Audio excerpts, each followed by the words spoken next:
guys, welcome to my channel. Welcome to my new layout. My husband and I just bought this wonderful reading chair for our office slash library, and I'm super excited for it. So I will be filming my videos here now in this wonderful comfy chair. I'm super excited. So today we're going to be talking about all of the books that I read in February. So I have them all next to me here, and we're going to go through them. And on my lap, in case you're wondering, is my magical monthly reading planner from Owl Crate, in which I keep track of every book that I read over the month and what I rated it. So it's just so I remember everything. So the first book that I read and finished, keyword, all of these were finished in February. Doesn't mean I started them in February.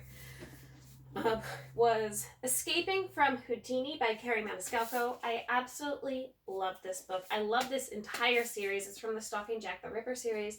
It is a mystery, and you are following our main character, who is named Audrey Rose, and she is a forensic scientist. And it is so good. Which surprises me even to this day on how much I like these, as it has James Patterson's name on it, and I have opinions on James Patterson as somebody who works in the book industry. I absolutely love this, and I can't believe I'm saying this, but this is my favorite in the entire series so far. It was so good. I gave it 5 out of 5 stars. It was amazing. It kept me on the edge of my seat the entire time. And like always, I don't know how Carrie does it, because I'm usually one who can figure things out really quickly, but I never figure out who the person who did the crime is. Ever. I always think I know it. I think I figured it out, and then it throws me for a loop at the end. I don't know how she does it. I really don't. But it's so good and such a great read, and I'm so glad that I got to read that. The next book I finished was the Aquarius New Moon Journal by Spirit Daughter.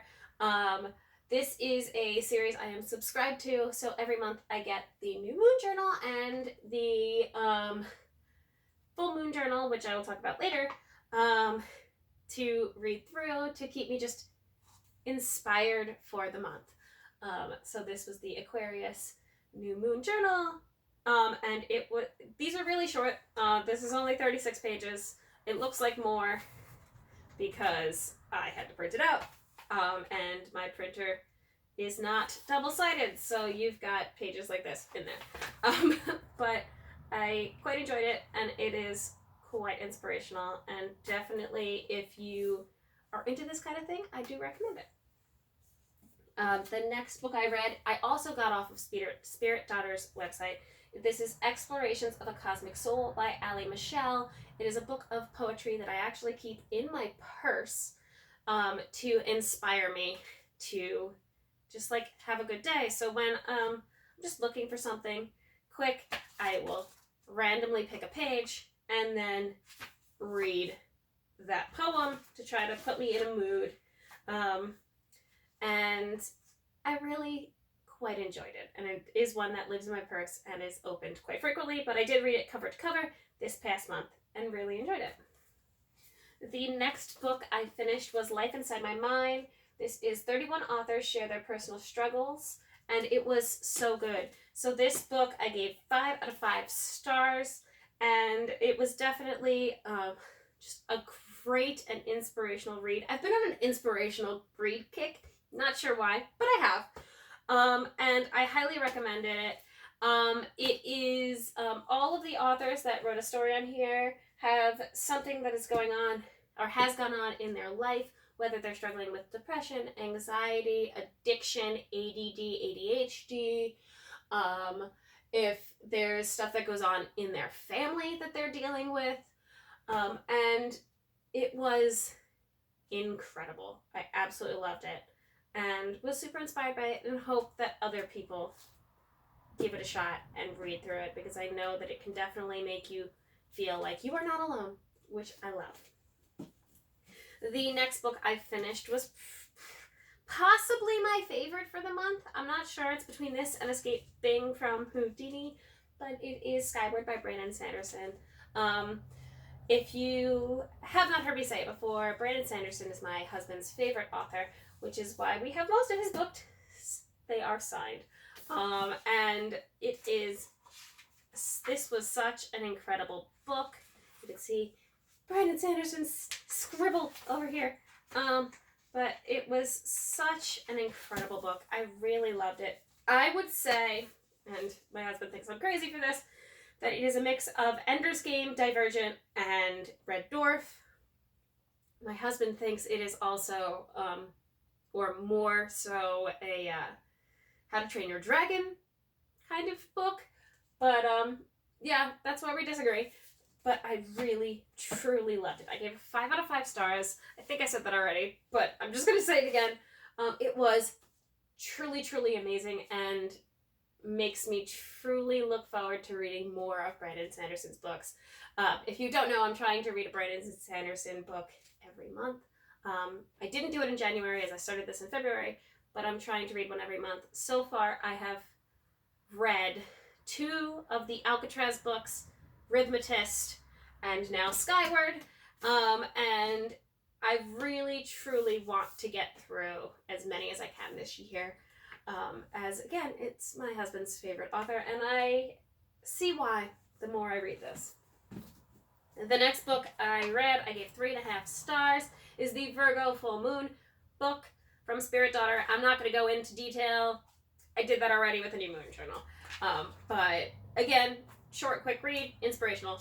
Really enjoyed it. The next book I read was The Tea Dragon Society by Katie O'Neill. This book is so cute. Now, I have read Princess by Katie O'Neill and really loved it.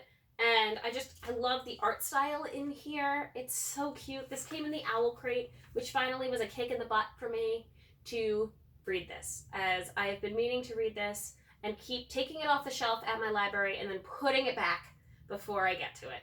So, I finally read it, thanks to Owl Crate, and thought it was adorable, and hope there are more, because it was so cute.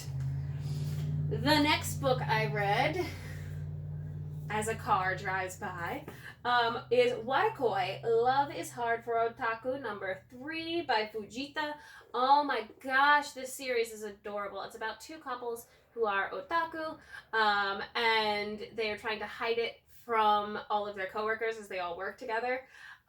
But they are fantastic. And as somebody who is also nerdy and could probably be defined as an otaku, I totally relate to so many of the characters, and my husband and I constantly debate over which couple we are more like, because in some aspects we're one of the couples, and in some aspects we're the other couple. But yeah, it's such a great series, and I'm really enjoying it every time I read one of these books, and I can't wait for more. And the next book I finished was Ruby Red Like Roses by Rooster Teeth. This is such a cute series. I would say if you are a fan of Ruby, do not go into these manga expecting episodes of Ruby. Go into these mangas expecting more like Ruby Chibi, which, if you do not know Ruby Chibi, nothing bad ever happens ever. They are tiny short stories that are just silly, and I definitely felt that way when I was reading through this. And cannot wait to read the next 2. I didn't even say what I gave. I gave both of these 4.5 out of 5 stars. They were super cute and really enjoyed reading them. The next book I read, I've got to pull up on my Kindle quickly. Okay. I listened to The Wicked King by Holly Black. I was disappointed. But I don't know why I was surprised that I was disappointed, as I wasn't a giant fan of The Cruel Prince. Like, I enjoyed it, but not terribly much. I gave this 3 out of 5 stars, and I'm honestly debating whether I'm going to continue the series.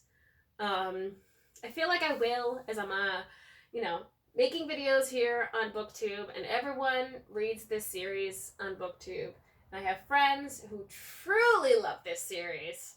And I don't know. I don't know what it is, because I love fairy books. I do. But there's something with this series that I just can't get into. But yeah, I did enjoy reading it, or listening to it, I should say. And the person who reads the audiobook is great. So I highly recommend if you want to read that book but don't want to sit down and physically read it. As I understand that, as I started doing that and then could not get through the first 2 chapters. And now looking back, I understand why. Next, the last book I'm going to talk about, I actually DNF'd, at least for now. I might go back to it. Sometimes I do this where I will put down a book for a while and then go back to it. And it could be a year before I go back to that book. But we'll see. So this is Goddess by Kelly Gardner.